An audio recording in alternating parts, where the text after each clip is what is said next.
Voters in the UK are heading to the polls today in a pair of by-elections which could see the UK Independent Party gain its first MP. The anti-EU party's candidate Douglas Carswell, who defected from the Tories in August, triggering the election, is the favourite to win. This breakthrough for UKIP is seen as a blow to the British Prime Minister David Cameron, only months before a crucial general election. Hassan Al-Khatib has this report. The face of British politics could be changed forever in landmark by-elections taking place today. Polls have opened for the by-elections taking place in Haywood and Middleton in the north of England following the death of Labour MP Jim Dobbin, as well as in the south-eastern town of Clacton-on-Sea. And it's here where the results will be closely watched, as the anti-EU UK Independence Party is likely to win its first ever elected seat in Parliament. Triggering today's by-election is the defection of Douglas Carswell to UKIP from the Tories back in August, and he looks set to comfortably retain his seat in Clacton for his new party.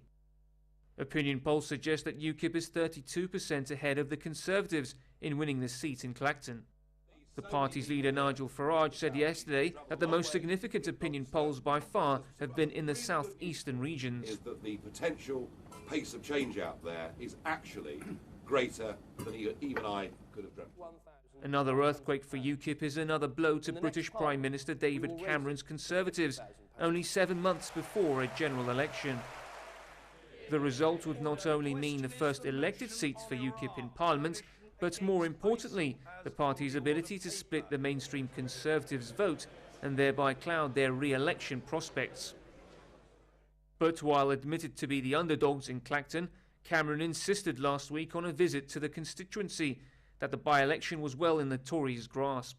The underdogs in this by-election, but we've got an excellent candidate in Giles Watling, and I want people in Clacton to have the choice of a strong Conservative Member of Parliament who's a local man, a local councillor, who'll help deliver our long-term economic plan here in Clacton. That's what it's about.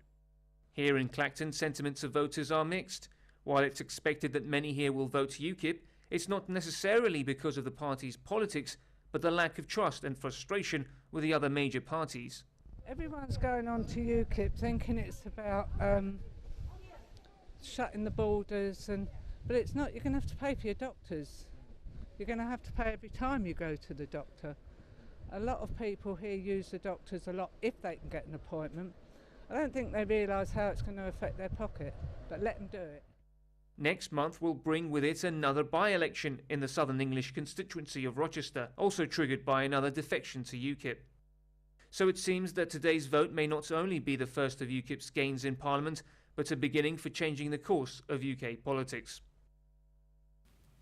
To discuss this issue with us further, we're joined by UKIP PPC for Dartford, Elizabeth Jones. Elizabeth, thank you for joining us today. Now, both Labour and the Conservatives are threatened by the UKIP vote, but this is just one seat in Parliament, so why all the fuss? Well, the fuss is because this is the beginning of a sea change. This is like an irresistible force rolling through the country.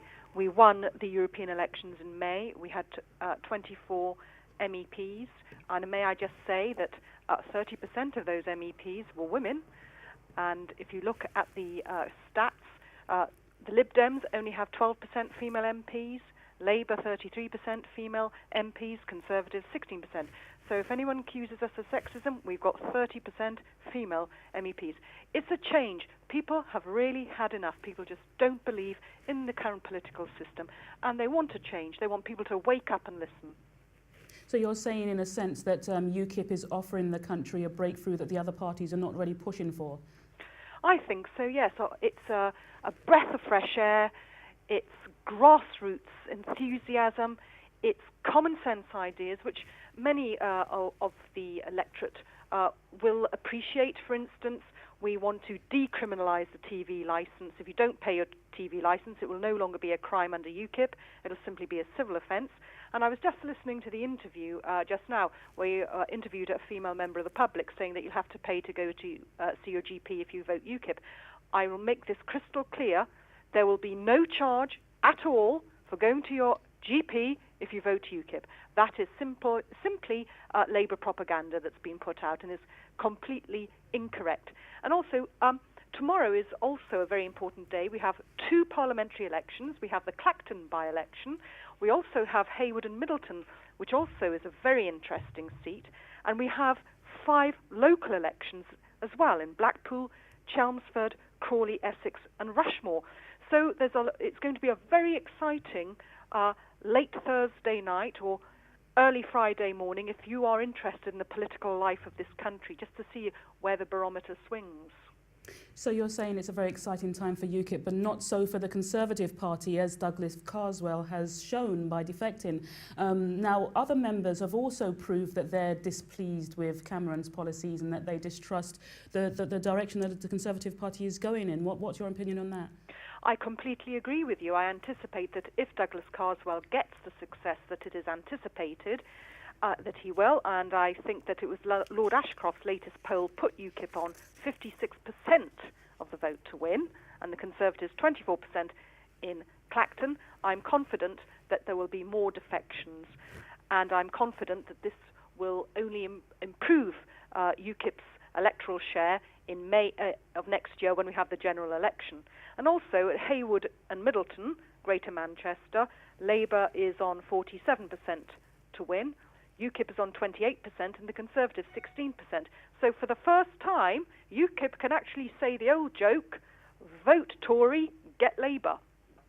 Now, I mean, according to what you've just said and according to polls, UKIP is proving strong competition at the ballot, but do they have what it takes to go the distance and win a national election?